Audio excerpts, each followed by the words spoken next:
नमस्कार, आप देख रहे हैं चैत्र रथ। बिहार की राजनीति में भूचाल है। जेडीयू से लेकर आरजेडी और बीजेपी खेमा अलग अलग बैठकें कर रहा है। दिल्ली से पटना तक नेताओं की व्यस्तता है। कहा जा रहा है कि जेडीयू प्रमुख नीतीश कुमार महागठबंधन का साथ छोड़ने का मूड बना रहे हैं और बीजेपी के नेतृत्व वाले एनडीए में वापसी कर सकते हैं। इसकी वजहें भी गिनाई जा रही हैं। हालांकि आरजेडी खेमा मान मनोबल में जुटा हुआ है। अंतिम फैसला सरप्राइजिंग नेता नीतीश कुमार को ही लेना पड़ेगा।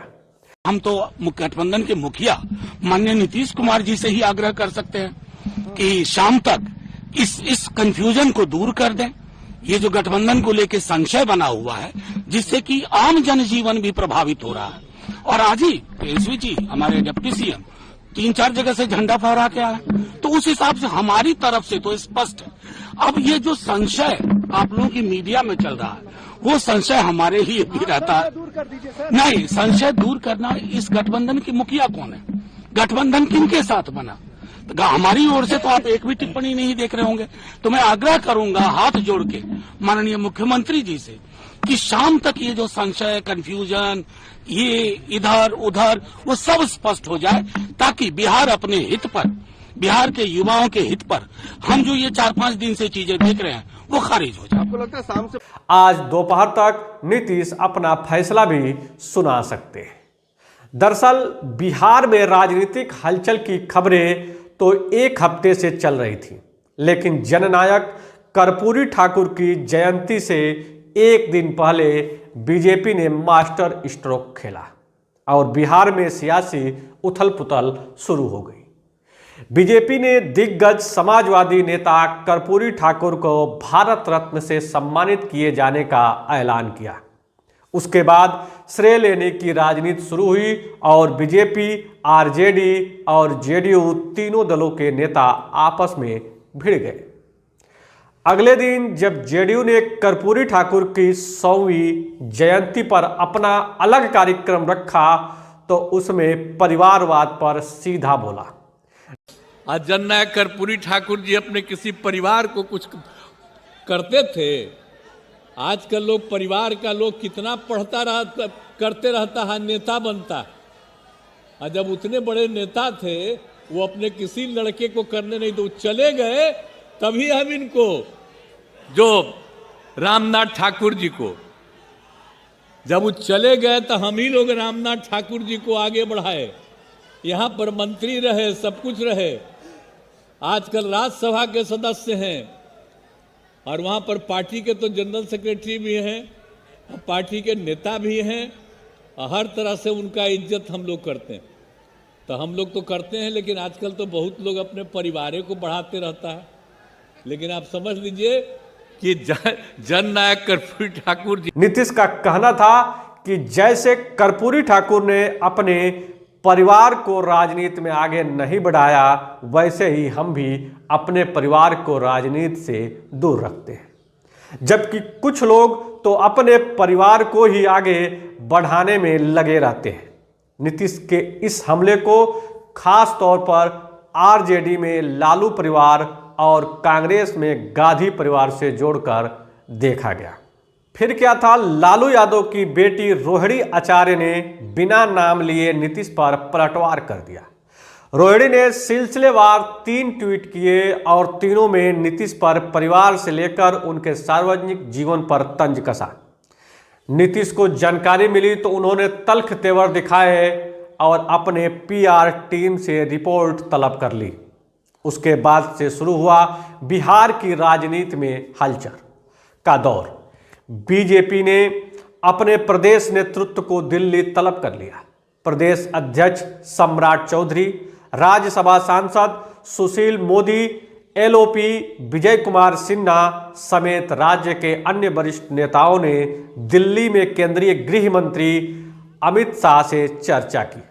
उधर पटना में मुख्यमंत्री आवास में नीतीश कुमार और पूर्व सीएम राबड़ी देवी के आवास पर लालू प्रसाद यादव ने करीबी नेताओं के साथ बैठकें की। आगे की रणनीति और सियासी भविष्य को लेकर चर्चा और मंथन शुरू कर दिया। बिहार की राजनीति के लिए आज शुक्रवार का दिन बेहतर महत्वपूर्ण माना जा रहा है। सूत्र बताते हैं कि दोपहर बाद नीतीश कुमार गठबंधन को लेकर कोई फैसला ले सकते हैं। बिहार विधानसभा के मोह भंग होते ही अटकलें तेज हो गई हैं। अगर ऐसा होता है तो लोकसभा चुनाव के साथ बिहार में विधानसभा का चुनाव भी हो सकता है। जानकार कहते हैं कि राजद के साथ गठबंधन पर नीतीश कुमार ही अंतिम फैसला लेंगे। राजद किसी भी कीमत पर गठबंधन नहीं तोड़ना चाहती है। यही वजह है कि जब पार्टी को रोहिणी आचार्य ने ट्वीट के बारे में जानकारी हुई तो उन्हें कुछ ही घंटे में डिलीट करवा दिया गया। स्पीकर से लेकर प्रदेश के नेताओं से चर्चा शुरू हुई और डैमेज कंट्रोल के लिए उपायों पर भी बात हुई। उसके साथ ही लालू यादव खेमे ने बिहार विधानसभा में 122 के जादुई आंकड़े तक पहुंचने के लिए प्रयास शुरू कर दिए। वहीं दिल्ली में बीजेपी हाईकमान लगातार बैठकें कर रहा है। नीतीश के एनडीए में वापस आने की खबरों के बीच बीजेपी ने अपने सहयोगियों को भी मनाने की कवायद शुरू कर दी है। इसमें नीतीश के विरोध में रहे जीतन राम मांझी और चिराग पासवान का नाम सबसे आगे है।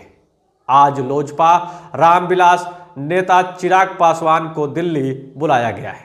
चिराग शाम को अमित शाह से मुलाकात करेंगे और बिहार के राजनीतिक माहौल पर बात कर सकते हैं। इससे पहले पटना में बीजेपी नेता नित्यानंद राय ने मांझी से लंबी मुलाकात की थी। इससे पहले खबर आई थी कि बीजेपी को अभी तक नीतीश कुमार का कोई आधिकारिक संदेश नहीं मिला है।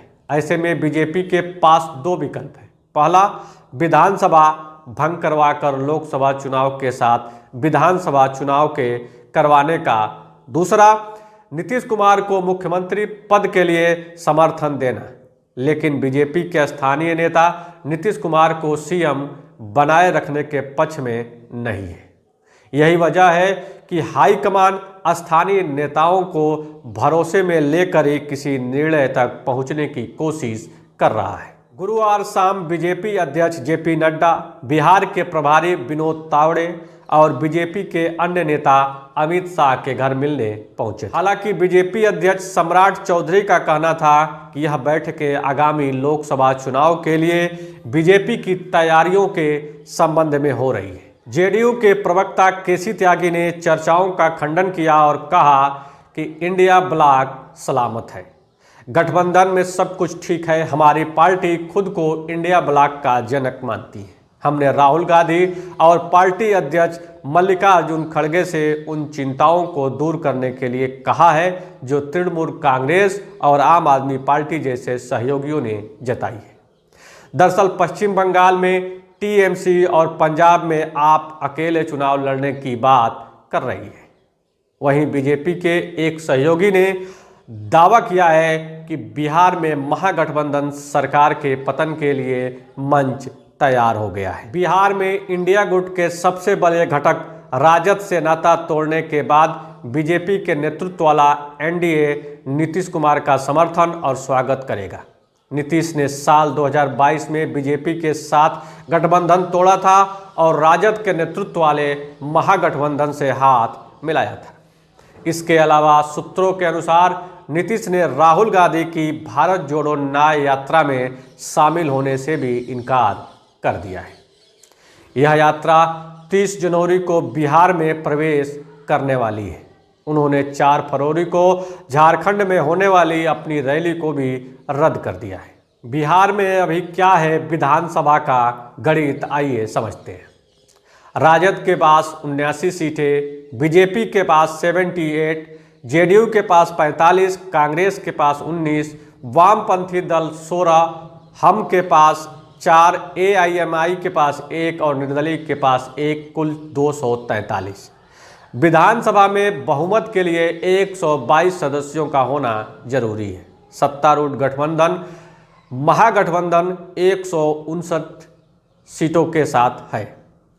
राजद 79, जेडीयू 45, कांग्रेस 19 और वाम दल 16, विपक्ष में 82, बीजेपी 78, हम यस 4, अन्य 2, एआईएमआईएम 1, निर्दलीय 1। तो बिहार के सियासी हलचल पर आपकी क्या राय है? क्या नीतीश कुमार एक बार फिर पलटेंगे? आपकी क्या राय है? कमेंट कर जरूर बताइए कमेंट बॉक्स में। तो मिलते हैं एक नए न्यूज के साथ, तब तक के लिए नमस्कार, जय हिंद, वंदे मातरम।